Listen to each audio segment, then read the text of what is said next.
Hello commerce के मेरे होनहार छात्रों, स्वागत है आपका आपके अपने चैनल शर्मा जी कॉमर्स वाले में। इस वीडियो में हम लोग कवर करने वाले हैं अपना chapter number 1 introduction to microeconomics. तो बेटा कॉपी पेन लेके तैयार हो जाओ, क्योंकि इस वीडियो के बाद आपके इस चैप्टर के सभी कंसेप्ट बिल्कुल क्लियर होने वाले हैं, वो भी बहुत ही शानदार तरीके से। तो चलिए बेटा स्टार्ट करते हैं।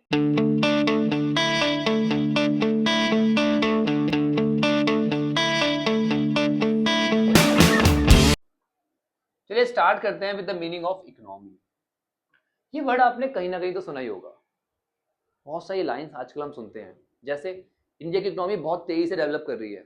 इंडिया और चाइना की इकोनॉमी में बहुत डिफरेंस है। सबसे स्ट्रॉन्गेस्ट इकोनॉमी जो है वो यूएसए की है। ये लाइन सुनी है ना आपने, पर कभी ध्यान नहीं दिया होगा कि ये इकोनॉमी वर्ड का मतलब क्या है। अब समझते हैं, क्योंकि एज अ कॉमर्स स्टूडेंट हम लोगों को हर चीज का अंडरस्टैंडिंग होनी चाहिए। चलिए तो हम बात करते हैं इकोनॉमी। इकोनॉमी क्या है? Economy is system by which people of an area earn their living. तो भैया इकोनॉमी एक ऐसा सिस्टम है जिससे एक एरिया में रहने वाले लोग, ठीक है, कमाते हैं। क्या कमाते हैं भाई? अपनी लिविंग, अपनी रोजी रोटी कमाते हैं। ठीक है, अब अपनी रोजी रोटी कैसे कमाते हैं? तीन प्रोसेस से: प्रोडक्शन, डिस्ट्रीब्यूशन एंड कंजप्शन।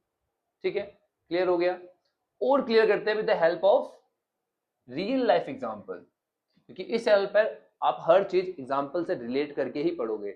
हम कॉमर्स के छात्र हैं भाई, हमें हर चीज का एग्जांपल चाहिए, हमें हर चीज को रिलेट करना होता है अपनी रियल लाइफ से। ठीक है, चलो एग्जांपल लेते हैं बेकरी का। बेटा आजकल ना ये बहुत ही प्रॉफिटेबल बिजनेस है। ठीक है, और कोई बिजनेस खोलने वाला है तो सजेस्ट करो भाई बेकरी खोल ले, क्योंकि हर ओकेजन पे हम लोगों को केक पेस्ट्री चाहिए चाहिए। चाहिए ना? चलिए, सबसे पहले अगर आपने एक बेकरी खोली तो आप क्या करोगे? आप करोगे प्रोडक्शन। केक बनाओगे, बढ़िया बढ़िया पेस्ट्रीज बनाओगे, कुकीज बनाओगे, बनाओगे ना? आप कच्चा माल लाओगे और कच्चे माल को कन्वर्ट कर दोगे किसमें? बढ़िया बढ़िया केक्स वगैरह में। ठीक है, एक बार बन गया फिर उसे क्या करोगे? डेकोरेट करोगे। जितना अच्छा दिखेगा उतना अच्छा बिकेगा, राइट? उसके बाद क्या करोगे? उसे पैक कर दोगे। तो यहाँ पे आपका प्रोडक्शन का प्रोसेस कंप्लीट हो जाएगा। इस प्रोसेस में बहुत सारे लोग इन्वॉल्व होंगे, जैसे bakers, pastry chef, kitchen staff, right, और जो लोग पैकिंग में मदद कर रहे हैं, ठीक है, डेकोरेशन में मदद कर रहे हैं। तो आपका प्रोडक्शन हो गया। इसके बाद आपका अगला स्टेप आता है बेटा डिस्ट्रीब्यूशन। डिस्ट्रीब्यूशन का क्या मतलब होता है बेटा? आपको अपने केक्स को उसके कस्टमर तक पहुंचाना है।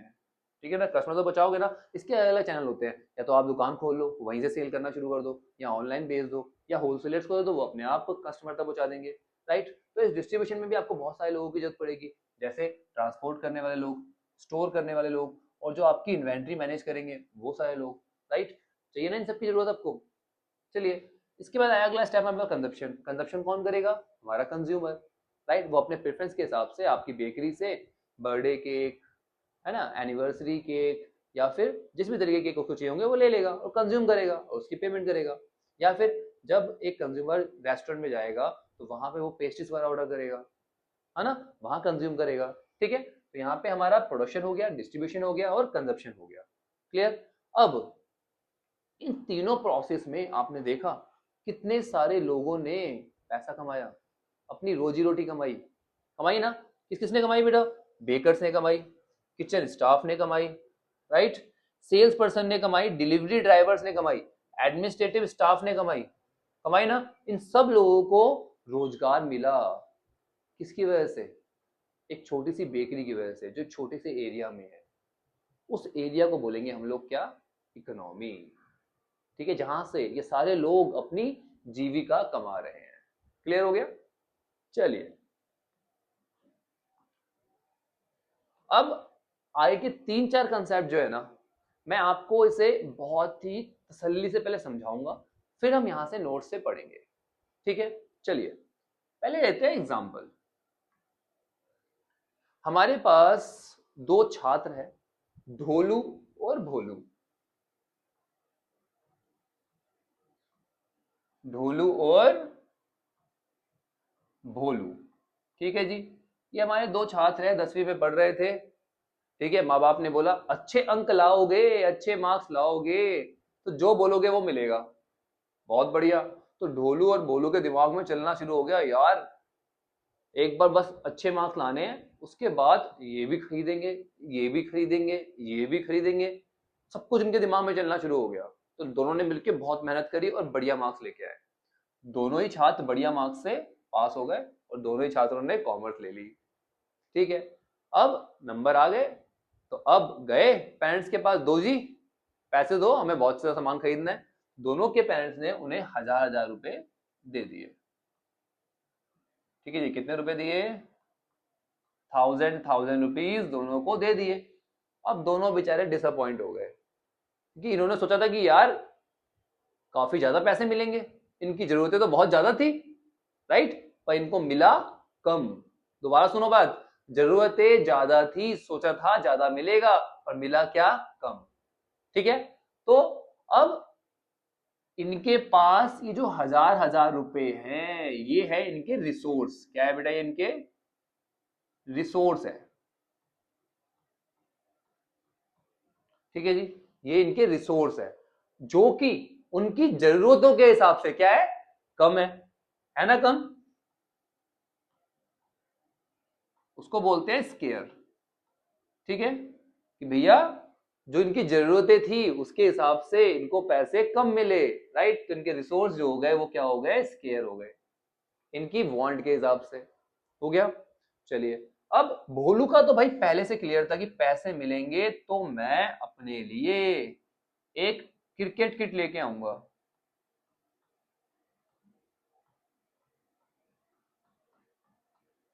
तो भाई साहब जैसे ही पैसे मिले, भोलू भाई साहब गए, उन्होंने क्रिकेट किट भी पहले से डिसाइड कर रखी थी और कर ली परचेज। तो इन भाई साहब को तो कोई परेशानी हुई नहीं, ये तो वैसे भी बहुत भोले हैं। ठीक है, इनको हर चीज पहले से ही डिसाइडेड होती है। ठीक है, चलिए, अब जो हमारे ढोलू भाई साहब थे, इन्होंने क्या करा? इस 1000 रुपए को लेके सोचना शुरू किया, यार कहाँ कहाँ पे खर्च करूं। कभी इनके दिमाग में आ रहा है कि भैया पार्टी करता हूँ, दोस्तों को बुलाता हूँ, मजे मारता हूँ। कभी कहते हैं यार मूवी देखने चला जाता हूँ। कभी कहते हैं कि नहीं नहीं बचा लेता हूँ। इस भाई साहब के पास तो बहुत सारे ऑप्शंस खुल गए। क्या क्या ऑप्शन खुल गए? मान लो दो ऑप्शन ले लेते हैं, जैसे भैया पार्टी करें या मूवी देखें। तो अब ढोलू भाई साहब को हो गई एक परेशानी कि भैया अब वो चूज करना पड़ेगा उनको, पार्टी करे या मूवी देखे, क्योंकि दोनों काम तो नहीं कर पाएंगे। क्यों नहीं कर पाएंगे? क्योंकि उनके पास रिसोर्सिस क्या है? लिमिटेड है। ठीक है, तो अब इस रिसोर्स के क्या हो गए बेटा? अल्टरनेटिव यूज हो गए। क्या हो गए? अल्टरनेटिव यूज, कि भैया इस 1000 रुपए को वो अलग अलग जगह पे यूज कर सकता है, जिसकी वजह से एक प्रॉब्लम क्रिएट हो गई। क्या प्रॉब्लम क्रिएट हो गई? प्रॉब्लम ऑफ चॉइस, कि भैया अब उसे चूज करना पड़ेगा कि मैं इन 1000 रुपए का इस्तेमाल किस तरीके से करूं। ठीक है, कि मैं अपनी वांट को सेटिस्फाई कर सकूं, तसल्ली से ढंग से एंजॉय कर सकूं। ठीक है ना, सोचना पड़ेगा ना, चॉइस करनी पड़ेगी ना उसको यहाँ पे। तो ठीक है, इसी प्रॉब्लम ऑफ चॉइस को बेटा हम लोग बोलते हैं इकोनॉमिक प्रॉब्लम। ठीक है, सो क्या बोलते हैं? इकोनॉमिक प्रॉब्लम जो अराइज हुई, पैदा हुई। क्यों पैदा हुई? क्योंकि रिसोर्सेस स्केयर थे और उनका अल्टरनेटिव यूज था, जिसकी वजह से चूज करना पड़ा। उसी को बोलते हैं इकोनॉमिक प्रॉब्लम। यहां तो नहीं थी इकोनॉमिक प्रॉब्लम, क्यों? कि भैया यहां पे भी रिसोर्स तो लिमिटेड थे ना, बट उनका अल्टरनेटिव यूज नहीं था। उसको पता था कि भैया मुझे तो क्रिकेट किट लेनी है, बात खत्म। तो वो गया क्रिकेट किट लेके आ गया, कोई प्रॉब्लम ऑफ चॉइस नहीं थी उसके लिए। समझ रहे हो इस बात को? ठीक है बेटा, तो ये इकोनॉमिक प्रॉब्लम की जब हम स्टडी करेंगे तो उसके लिए हमारे पास एक सब्जेक्ट है। क्या नाम है उस सब्जेक्ट का? उस सब्जेक्ट का नाम है इकोनॉमिक्स। एक एग्जांपल से सारे कंसेप्ट क्लियर। आ गया ना मजा? मजा आ गया तो फटाफट चैनल को सब्सक्राइब कर लो, लाइक कर दो वीडियो को, और कमेंट में लिखना जरूर कि मजा आ गया। और अपने एक दो दोस्तों के साथ भी साथ साथ में शेयर कर दो, उन्हें बताओ भाई पढ़ाई चालू कर ले। ठीक है, बढ़िया तरीके से पढ़ा रहे हैं भैया। चलो बेटा, क्लियर? अब एक बार फटाफट फटाफट रीड कर लेते हैं। तो स्कैरसिटी का मतलब हमें समझ में आ गया कि भैया जितना हमें चाहिए उसके मुकाबले में हमारे पास कम है, उसी को बोलते हैं स्कैरसिटी। ठीक है, देखो जरा, it refer to situation when what you have, जो आपके पास है वो क्या है, कम है। किससे कम है? What you wish to have, जो आप चाहते थे आपको मिले। डोलू बोलू चाहते तो बहुत ज्यादा थे, पर मिला कितना? केवल 1000 रुपए। Clear? In other words, scarcity implies a situation when supply of resources is less than the demand of resources, जहां पे सप्लाई जो है रिसोर्सेज की वो उसकी डिमांड से कम है, उसी को बोलते हैं हम scarcity। ठीक है जी, चलिए ये अगला टॉपिक आया चॉइस। बेटा ये चॉइस क्यों क्रिएट हुई थी? क्योंकि हमारे पास जो रिसोर्सेज थे वो थे लिमिटेड। क्या थे बेटा? हमारे रिसोर्सेज जो है वो क्या है, स्केयर है, लिमिटेड है, और उनका क्या है, अल्टरनेटिव यूज। ध्यान रखना, अल्टरनेटिव यूज भी बहुत इंपॉर्टेंट पॉइंट है, क्योंकि हमारे भोलू को कोई परेशानी नहीं हुई थी। क्यों? क्योंकि उसे पता था कि भैया मुझे किट लेनी है, तो उसने किट खरीद ली, बात खत्म। ठीक है, क्लियर हो गया? बहुत बढ़िया। तो भैया यही है एसेंस ऑफ इकोनॉमिक्स, जो मैंने आपको समझाया कि भैया रिसोर्सेज क्या है, लिमिटेड है। किसके मुकाबले में? हमारी अनलिमिटेड वांट के मुकाबले में, क्योंकि हमारी इच्छाएं तो कभी खत्म नहीं होती, हमें तो जितना मिलता जाए उतना कम है। राइट? अंबानी को भी अपना पैसा कम ही लगता होगा, समझ रहे हो इस बात को? ठीक है, तो जिसकी वजह से क्या आई प्रॉब्लम? प्रॉब्लम ऑफ चॉइस आई। ठीक है, क्योंकि रिसोर्सेज क्या है, लिमिटेड है, उनका अल्टरनेटिव यूज है। क्लियर? श्योर? तो अब हम बोल सकते हैं कि इकोनॉमिक्स क्या है। इकोनॉमिक्स एक साइंस है। साइंस किसकी? ह्यूमन बिहेवियर की। किसकी साइंस है बेटा? जिसमें हम ह्यूमन बिहेवियर को स्टडी करते हैं। ठीक है, जो रिलेट करता है किससे? प्रॉब्लम ऑफ चॉइस से। Problem of allocation of square resource, जो आपके लिमिटेड रिसोर्स है उसको उनके अलग अलग अल्टरनेटिव यूज में एलोकेट करने से। ठीक है, क्यों करना है हमें एलोकेट? जिससे एक कंज्यूमर जो है अपनी नीड को सेटिस्फाई कर सके, एक प्रोड्यूसर जो है अपने प्रॉफिट को मैक्सिमाइज कर सके, और एक सोसाइटी जो है वो वेलफेयर को बढ़ा सके। क्लियर? चलिए बहुत बढ़िया। अब आता है हमारे पास इकोनॉमिक प्रॉब्लम। ये भी मैंने आपको समझा दिया। इकोनॉमिक प्रॉब्लम क्या है? रिसोर्सेज लिमिटेड है, उनका अल्टरनेटिव यूज है, जिसकी वजह से हमें प्रॉब्लम ऑफ चॉइस होती है, और उस प्रॉब्लम ऑफ चॉइस को हम बोलते हैं इकोनॉमिक प्रॉब्लम। ठीक है जी, क्लियर? रीड कर लो एक बार। चलिए, अब वही कंसेप्ट हमारा, व्हाट इज इकोनॉमिक्स। तो इकोनॉमिक्स क्या है? अभी हमने पढ़ा, ये साइंस है किसकी? ह्यूमन बिहेवियर की, जो रिलेटेड होती है किससे? एलोकेशन ऑफ स्केयर मींस, जो लिमिटेड रिसोर्स है उनको एलोकेट करने से। राइट? किस तरह से एलोकेट करना है कि कंज्यूमर मैक्सिमाइज कर सके अपनी सेटिस्फेक्शन को, प्रोड्यूसर मैक्सिमाइज कर सके किसको? प्रॉफिट को, और जो सोसाइटी है वो मैक्सिमाइज कर सके किसको? सोशल वेलफेयर को। तो अब आता है हमारे पास अगला concept, that is micro economics and macro economics. Economics को हम दो लेवल पर स्टडी कर सकते हैं, एक माइक्रो और एक मैक्रो। समझो इस चीज को बेटा, एज ए कॉमर्स स्टूडेंट हम लोगों को बहुत सारे मैटर से डील करना पड़ेगा। राइट? कुछ होंगे छोटे मोटे मैटर, कुछ होंगे बड़े बड़े मैटर। राइट? तो हमें तो डील तो दोनों से करना है ना। राइट? तो यहीं से याद रखना, जो छोटे मोटे मैटर है वो है हमारे माइक्रो इकोनॉमिक्स, जो बड़े बड़े मैटर है वो है हमारे मैक्रो इकोनॉमिक्स। इनका वर्ड्स का मतलब ही यही होता है। माइक्रो का सिंपल सा मतलब होता है स्मॉल, और मैक्रो का मतलब होता है लार्ज। ठीक है जी, तो जब भी हम इकोनॉमिक प्रॉब्लम्स को, इकोनॉमिक इश्यूज को स्टडी करेंगे, किस लेवल पे? छोटे लेवल पे। छोटे लेवल का क्या मतलब है? इंडिविजुअल के लेवल पे, एक कंज्यूमर के लिए, एक प्रोड्यूसर के लिए, एक फर्म के लिए, एक इंडस्ट्री के लिए। जब भी हम इकोनॉमिक इश्यूज को स्टडी करेंगे तो उसको हम बोलेंगे माइक्रो इकोनॉमिक्स। और जब हम स्टडी करेंगे किसके लिए? पूरी की पूरी इकोनॉमी एज अ होल, बड़े लेवल पे स्टडी करेंगे पूरी की पूरी इकोनॉमी के लिए, तो उसको बोलेंगे हम लोग मैक्रो इकोनॉमिक्स। क्लियर हो गया? माइक्रो में individual consumer, individual producer, individual firm, इन सबके लिए स्टडी करते हैं, मतलब छोटे लेवल पे स्टडी करते हैं। मैक्रो में पूरी की पूरी इकोनॉमी के लिए एक बार में स्टडी करते हैं। क्लियर जी? चलो अब देख लेते हैं फटाफट माइक्रो इकोनॉमिक्स और मैक्रो इकोनॉमिक्स में डिफरेंस क्या है। ठीक है, तो माइक्रो किसकी स्टडी कर रहा है? इंडिविजुअल फर्म की, इंडिविजुअल हाउस होल्ड की और इंडिविजुअल कंज्यूमर की। तो मैक्रो है वो स्टडी कर रहा है किसकी? इकोनॉमी एज अ होल की।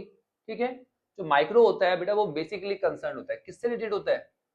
कि भैया एक इंडिविजुअल का आउटपुट कितना है, प्राइस कितना है, ठीक है, इसलिए इसको हम थ्योरी ऑफ प्राइस भी कहते हैं। ऑन द अदर हैंड जो मैक्रो इकोनॉमिक होता है वो कंसर्न होता है किससे बेटा, एग्रीगेट आउटपुट से, जनरल प्राइस लेवल से, राइट।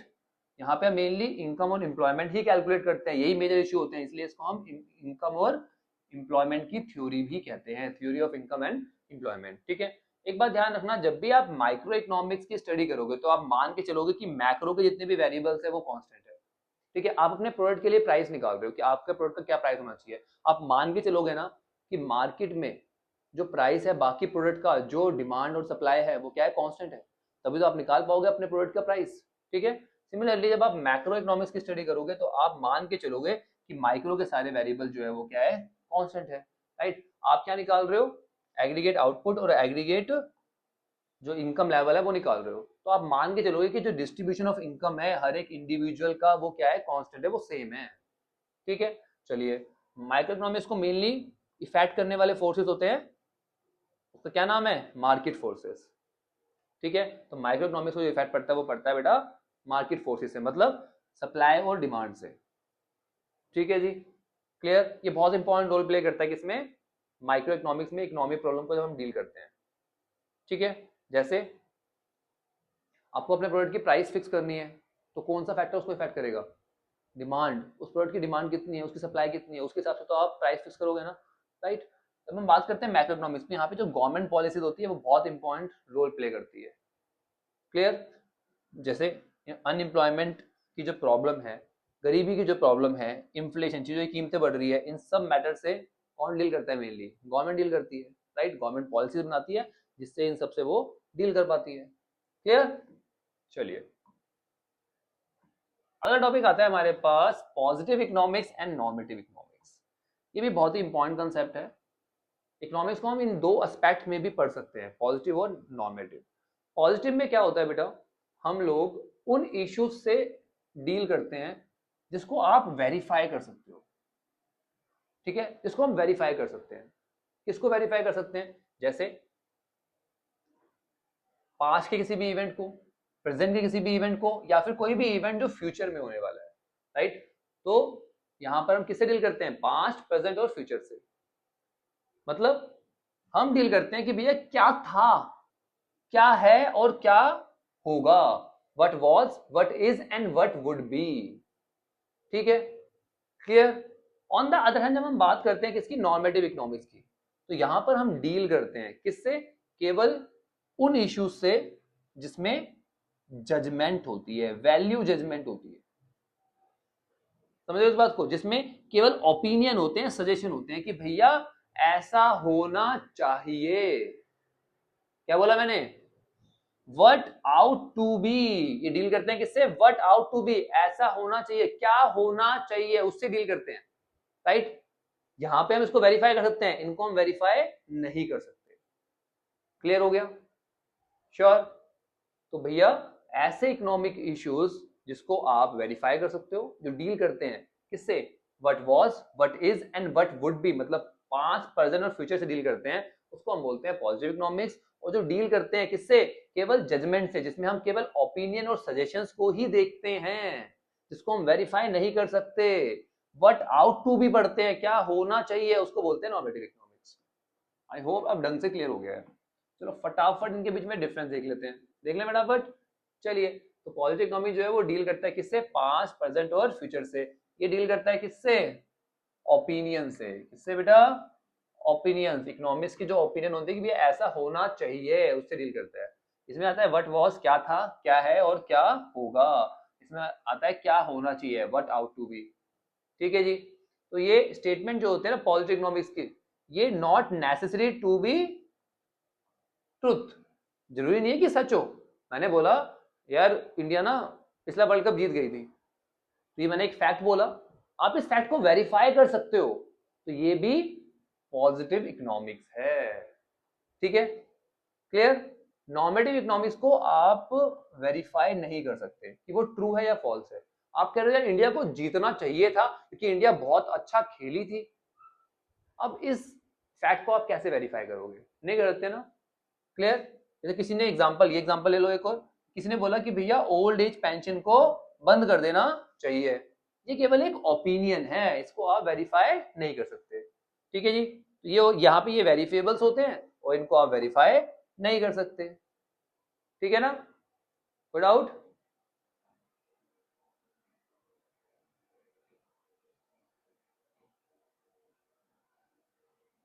ये मिसप्रिंटिंग है यहाँ पे, are not verifiable at all. ठीक है, क्लियर, श्योर। इसके बाद आता है पॉजिटिव इकोनॉमिक जो है, इनमें वैल्यू जजमेंट नहीं होती, इसमें कोई जजमेंट नहीं है, यहाँ पे सारे फैक्ट होते हैं। ठीक है, और ये होता है इसमें जजमेंट होती है। क्लियर हो गया, बहुत बढ़िया, शाबाश। आई होप सारा कंसेप्ट क्लियर हो गया। अगला कंसेप्ट आता है हमारे पास टाइप ऑफ इकोनॉमी। कितनी तरह की इकोनॉमी होती है और उनमें कौन कौन सी हमें सेंट्रल प्रॉब्लम्स से डील करना होता है। चलिए पहले देखते हैं अपनी पहली इकोनॉमी जो है मार्केट इकोनॉमी। ठीक है बेटा, मार्केट इकोनॉमी है जिसको हम फ्री इकोनॉमी बोलते हैं। ठीक है, यहाँ पर इस इकोनॉमी में सारी की सारी इकोनॉमिक एक्टिविटीज जो होती है वो कंट्रोल की जाती है, किसके द्वारा? मार्केट फोर्स के द्वारा। राइट, यहाँ पे सब कुछ कंट्रोल होगा डिमांड और सप्लाई पे। ठीक है, मार्केट फोर्स पे डिपेंड होगा सब कुछ। यहाँ पर सेंट्रल अथॉरिटी मतलब गवर्नमेंट का कोई भी रोल नहीं होगा, कोई भी रोल नहीं होगा। ठीक है, यहाँ पर जितने भी डिसीजन लिए जाएंगे वो क्यों लिए जाएंगे भैया? प्रॉफिट के मोटिव से, कि भाई प्रॉफिट कमाना है। राइट, मैं वही प्रोडक्ट बनाऊंगा जिसमें मुझे सबसे ज्यादा प्रॉफिट हो, मैं उन्हीं के लिए बनाऊंगा जो मुझे सबसे ज्यादा पैसे दे पाएंगे। समझ रहे हो, यहाँ पे सारे डिसीजंस किसके लिए जाते हैं बेटा? प्रॉफिट मोटिव से। राइट, यहाँ पर कंज्यूमर जो है वो राजा होता है, सोविलियन है कंज्यूमर। राइट, जितने भी गुड्स बनाए जाएंगे वो किसके हिसाब से बनाएंगे? कंज्यूमर की चॉइस से। चलिए क्लियर, यहाँ पर जितने भी रिसोर्सेज होते हैं वो किसके कंट्रोल में होते हैं बेटा?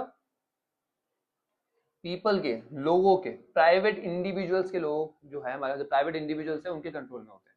राइट, गुड्स एंड सर्विस जो है उनके जो प्राइसेस है वो मार्केट के हिसाब से डिसाइड होंगे। ठीक है बेटा, चलिए, तो यहाँ पे प्राइवेट सेक्टर जो होता है वही डोमिनेट करता है। ठीक है, तो यहाँ पे डोमिनेटिंग सेक्टर कौन सा है? प्राइवेट, पब्लिक सेक्टर नहीं है। ठीक है, अब आता है हमारे पास बेटा हमारी दूसरी इकोनॉमी, इसको हम सेंट्रली प्लान इकोनॉमी बोलते हैं।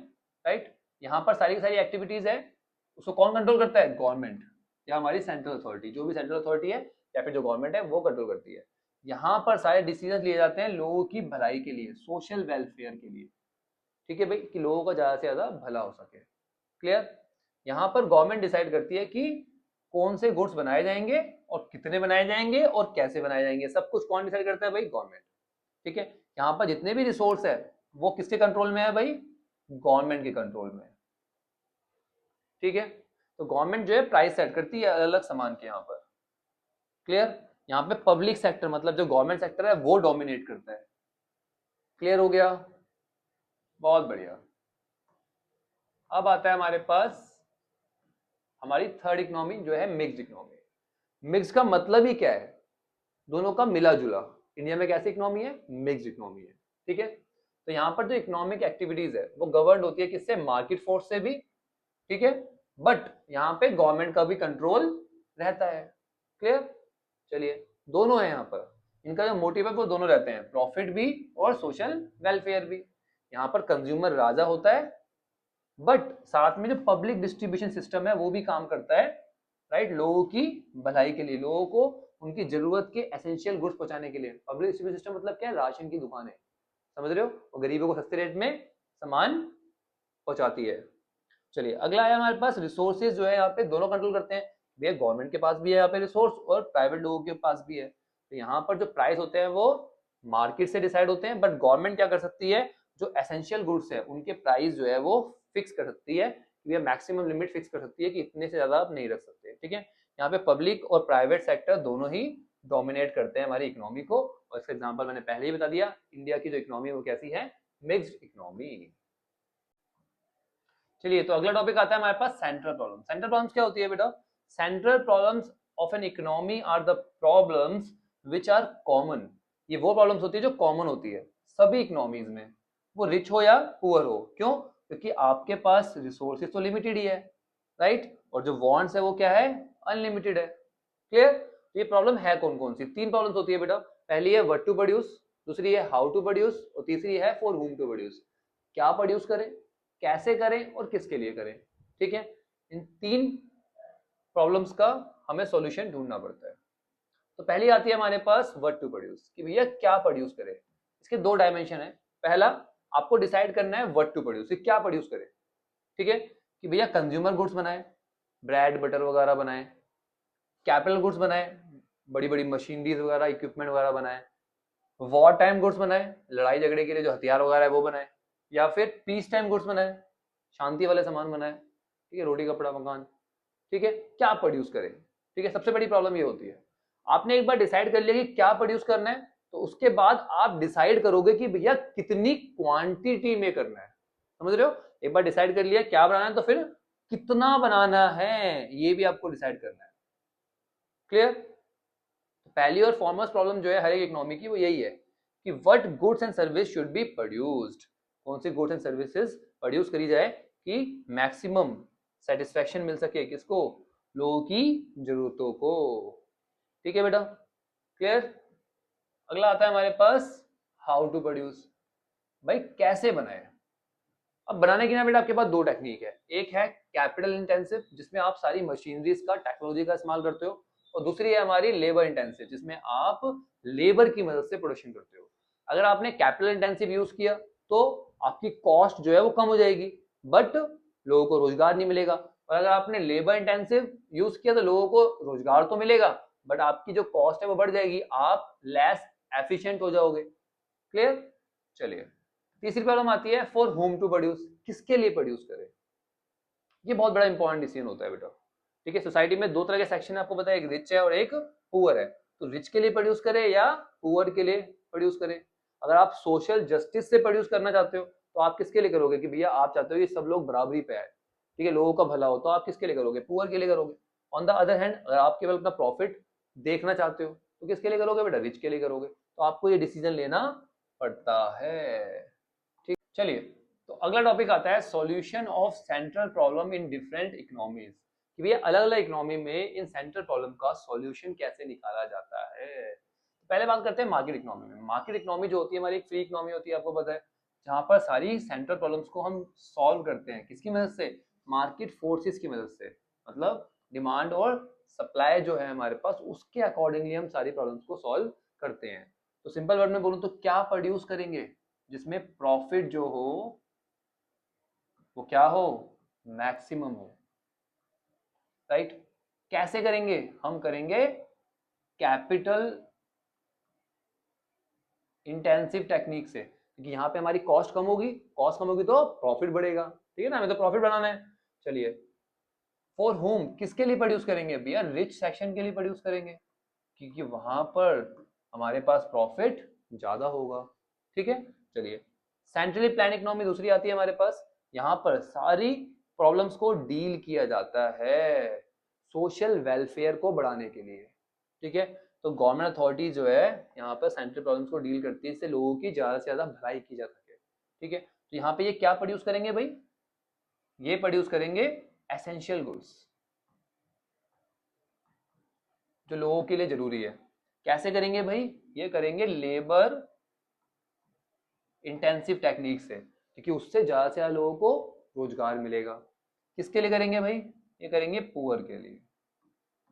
ठीक है, जिससे सोशल वेलफेयर ज्यादा से ज्यादा हो सके। क्लियर। अब आती है मिक्स इकोनॉमी, यहां पर दोनों ही इकोनॉमी की कैरेक्टरिस्टिक्स होती है। राइट, यहाँ पे जो सेंट्रल प्रॉब्लम्स है वो, ठीक है, छोड़ दी जाती है मार्केट फोर्सेस पर।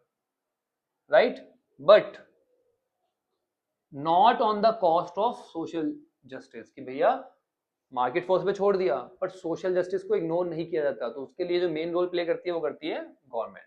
यहाँ पर दोनों की ही आपको प्रॉपर्टीज देखने को मिल जाएगी। ठीक है, क्लियर, बहुत बढ़िया। So that's it with our video. I hope सभी कंसेप्ट क्लियर हो गए हैं। इस चैप्टर का रिमेनिंग पार्ट जो है मैं बहुत जल्दी आपके लिए लेके आऊंगा। इस टॉपिक में अगर कोई डाउट है तो कमेंट सेक्शन खुला हुआ है, अपने भाई को बताओ, उस पर्टिकुलर टॉपिक पे अलग से वीडियो बना दी जाएगी। चैनल को अभी तक सब्सक्राइब नहीं किया, सब्सक्राइब कर लो, और मेरे टेलीग्राम चैनल और इंस्टाग्राम को भी फॉलो कर लो, क्योंकि वहां पर मैं आपको सारे नोट्स प्रोवाइड करने वाला हूँ। उसका लिंक मैंने डिस्क्रिप्शन में दे रखा है। अच्छा, इस वीडियो को अपने दोस्तों के साथ शेयर करना मत भूलना, जिससे कि हमारी फैमिली बढ़ती रहे और मोटिवेशन मिलती रहे। चलिए बेटा मिलते हैं नेक्स्ट वीडियो में, तब तक के लिए take care, bye bye, study hard.